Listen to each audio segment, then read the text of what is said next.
இன்வெஸ்டிகேஷனுக்கு முக்கியத்துவம் இல்ல. அதனால தான் எல்லாரும் உள்ள போறாங்க, 14 நாள்ல வெளியே வர்றாங்க. வெளியே வந்தவன் மறுபடியும் குற்றம் செய்யறான்.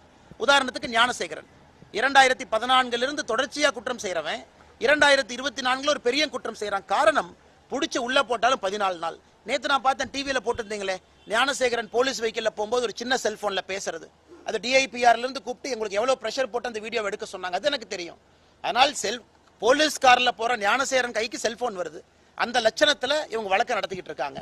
இதை யாராச்சும் கேட்டா உடனே அறிக்கை கொடுத்து உங்க மேல கேச போடுவேன், வழக்கை திசை திருப்புறீங்க, நீங்க தேவையில்லாத விஷயத்தை பேக்குறீங்க. எத்தனை நாளைக்கு மிரட்டி இன்னைக்கு ஊடக நண்பர்களையும் மிரட்டும் அளவுக்கு திமுகவினுடைய ஆட்சி வந்திருக்கு.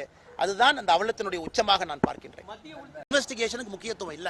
அதனாலதான் எல்லாரும் உள்ள போறாங்க, 14 நாள்ல வெளியே வர்றாங்க. வெளியே வந்தவன் மறுபடியும் குற்றம் செய்யறான். உதாரணத்துக்கு ஞானசேகரன் 2014 இருந்து தொடர்ச்சியா குற்றம் செய்யறவன் 2024 ஒரு பெரிய குற்றம் செய்யறான். காரணம், புடிச்சு உள்ள போட்டாலும் 14 நாள். நேத்து நான் பார்த்தேன், டிவியில போட்டிருந்தீங்களே, ஞானசேகரன் போலீஸ் வெஹிக்கிள்ல போகும்போது ஒரு சின்ன செல்போன்ல பேசுறது. அது டிஐபிஆர்ல இருந்து கூப்பிட்டு எங்களுக்கு எவ்வளவு பிரஷர் போட்டு அந்த வீடியோ எடுக்க சொன்னாங்க. அது எனக்கு தெரியும். அதனால் போலீஸ் கார்ல போற ஞானசேகரன் கைக்கு செல்போன் வருது. அந்த லட்சணத்துல இவங்க வழக்கை நடத்திக்கிட்டு இருக்காங்க. இதை யாராச்சும் கேட்டா உடனே அறிக்கை கொடுத்து உங்க மேல கேச போடுவேன், வழக்கை திசை திருப்புறீங்க, நீங்க தேவையில்லாத விஷயத்தை பேக்குறீங்க. எத்தனை நாளைக்கு மிரட்டி இன்னைக்கு ஊடக நண்பர்களையும் மிரட்டும் அளவுக்கு திமுகவினுடைய ஆட்சி வந்திருக்கு.